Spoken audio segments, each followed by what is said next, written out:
नमस्कार मित्रों, मैं एस्ट्रो वास्तु रिसर्चर हस्तरेखा इंडस्ट्री संजीव। आज की हमारी चर्चा का विषय है अध्यात्म शास्त्र में दास चेतावनी, जिसके माध्यम से हम जीव जगत में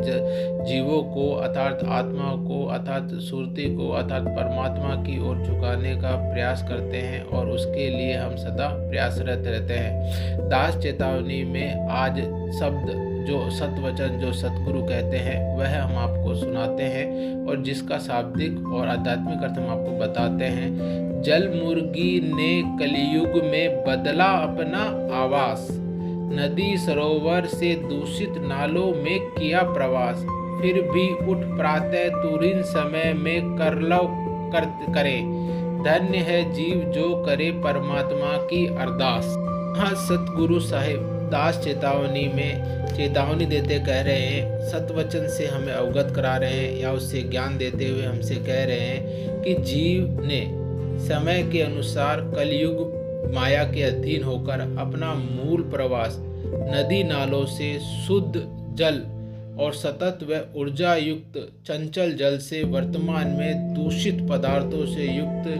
नदियों से नाले बने, शहरों में तालाबों से गंदे नालों के गड्ढे बने और गांवों में दूषित गंदगी युक्त तालाबों के आवास में या आवास वाले स्थान पर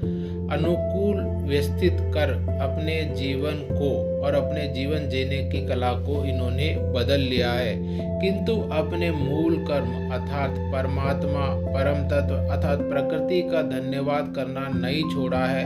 यह मनुष्य की तरह प्रातः काल अपनी क्षीर निद्रा में भौतिकवादी सुख ऐश्वर्य भोग कर खटिया पर लाश के समान पड़े रहते हैं, जबकि यह जीव गंदगी में या विपरीत या नकारात्मक परिस्थितियों में भी परमात्मा को प्रातः काल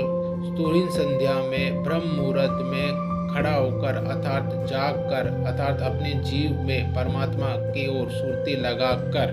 कलरव करता है, अर्थात अपने शब्दों में अपने आवाज़ों में उस परमात्मा को जाग करता है या उसे धन्यवाद देता है और उस परमात्मा की अरदास करता है, जो आज भी उनका नियमित या लगातार अभ्यास जारी है। चाहे उनकी परिस्थिति कितनी बदल गई हो, चाहे उनका रहवास या आवास कितना ही बदल गया हो, लेकिन उनकी परमात्मा के प्रति धन्यवाद और परमात्मा को अरदास करने की प्रवृत्ति आज भी नहीं छूटी है। और इसके विपरीत मनुष्य इस चीज को भूल गया है, वह भौतिकवादी चीजों में इतना उलझ गया है कि वह संतों द्वारा बताए गए रीति नीति विधियों को छोड़कर परमात्मा मिलन हेतु गति को छोड़कर वह भौतिकवादी सुखों के भोग में इतना व्यस्त हो गया है और भौतिकवादी सुखों के आनंद में इतना आनंदित हो रहा है, जो कि मात्र क्षणिक और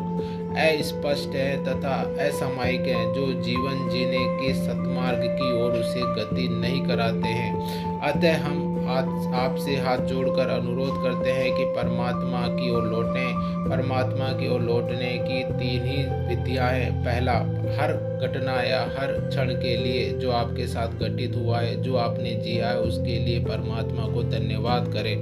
दूसरा, परमात्मा के शब्द का उसका सुमिरन करें, प्रकृति का सुमिरन करें। और तीसरा, श्वास प्रवास अर्थात अपने भीतर उतरें, सांसों की गति को ध्यान रखें और भीतर उतर जाए, सांस और प्रवास स्थिर हो जाए, एक हो जाए, जहाँ पर